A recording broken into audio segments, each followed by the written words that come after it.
Շնորհակալություն, հարգելի գործընկերներ, ձեզ եմ ներկայացնում Հայաստանի Հանրապետության տոների եւ հիշատակի օրի մասին, Հայաստանի Հանրապետության օրենքում լրացում կատարելու մասին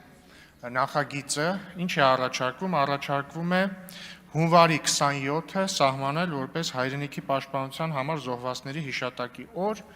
եւ ոչ աշխատանքային օր սահմանել այդ օրը։ Երկրորդ ընթերցման ընթացքում միայն մեկ բան է փոխվել, օրենքը ուժի մեջ կմտնի ոչ թե պաշտոնական հրապարակման օրվան հաջորդող 10-րդ օրը, այլ անմիջապես։ Քանի որ եւ նաեւ հիշեցնեմ, որ նախագիծը հիմնված է հայրենիքի պաշտպանության համար զոհվածների հիշատակը հավերժացնելու մասին 2000 թվականի օրենքի վրա, որը սահմանում է, որ հայրենիքի պաշտպանության համար զոհվածների հիշատակի հավերժացման հիմնական ձևերից մեկը հիշարժան օրերի եւ համապետական հիշատակի օրվա ընդունումն է, եւ նման համապետական հիշատակի օր մենք մինչ այս պահը չենք ունեցել, բայց կարծում ենք, որ հաշվի առնելով, որ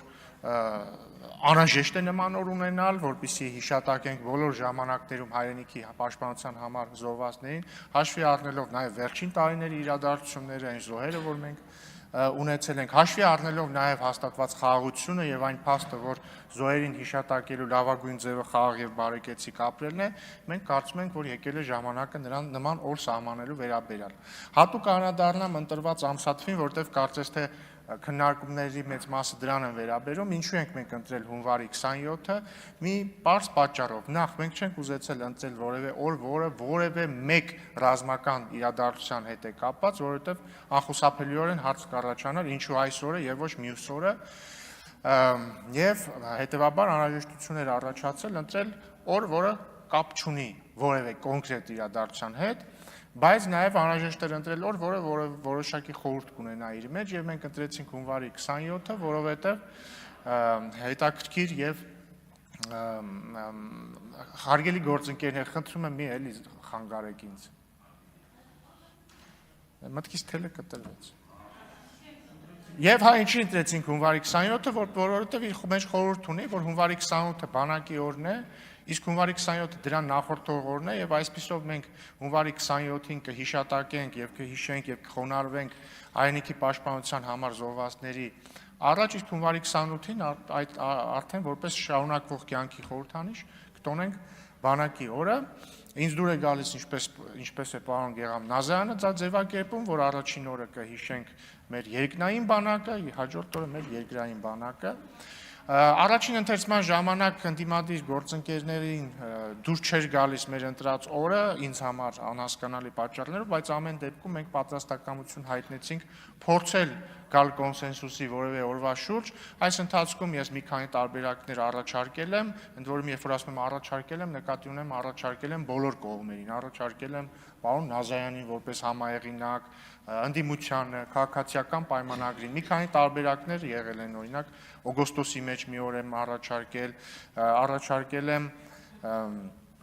Խաչվերած տոնի հաջորդող մեռելոցի օրը սահմանել, բայց տարբեր օրեր, տարբեր մարդկանց, տարբեր հիմնավորումներով ընդունելի չի եղել եւ հասկանալով, որ հնարավոր չի ընտրել մեկ օր, որը բոլորին ազգային ժողովում կբավարարի, մենք վերադարձել ենք նախնական մեր առաջարկած օրվան, որը կարծում ենք ամենատրամաբանականն է։ Անդրադառնալով բովանդակությանը, ես ուզում եմ կրկին նշել, որ ես կարծում եմ, որ սա այն նախագծերից է, որ արժե եւ պետք է որպեսզի ազգային ժողովն ընդունի կոնսենսուսով։ Այսօր նստաշրջանն էր բացվում եւ երբ որ հնչում էր Հայաստանի օրհներգը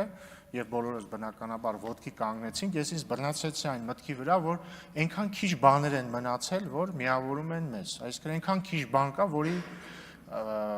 որի ընթացքում մենք բոլորս օրինակ ոտքի ենք կանգնում կամ բոլորս ծափ ենք տալիս եւ իրախություն բոլորիս իհարկե օրհներգը դրանցից մեկն է, բայց ի տխրություն բոլորիս շատ քիչ բաներ են մնացել այդպես, եւ ես առաջարկում եմ չքաղաքականացնել այս նախագիծը եւ բոլորով կողմ քվեարկել, որովհետեւ ինչպես ասել եմ հանձնաժողովի նիստում, մենք ուզում ենք սահմանել օր, երբ որ ԿՊԵ-ականը կխոնարհվի հայրենիքի պաշտպանության համար զոհված դաշնակցականի շիրիմի առաջ, դաշնակցականը կխոնարհվի Հայաստանի պաշտպանության համար, հայրենիքի պաշտպանության համար զոհված ԿՊԵ-ականի շիրիմի առաջ եւ այսպես շարունակ։ Սա է, ցավոք հարցեր չեն կարող լինել, որովհետեւ երկրորդ ընթերցումն է, բայց ելույթներով հուսով եմ նորմալ քննարկում կստացվի, շնորհակալություն։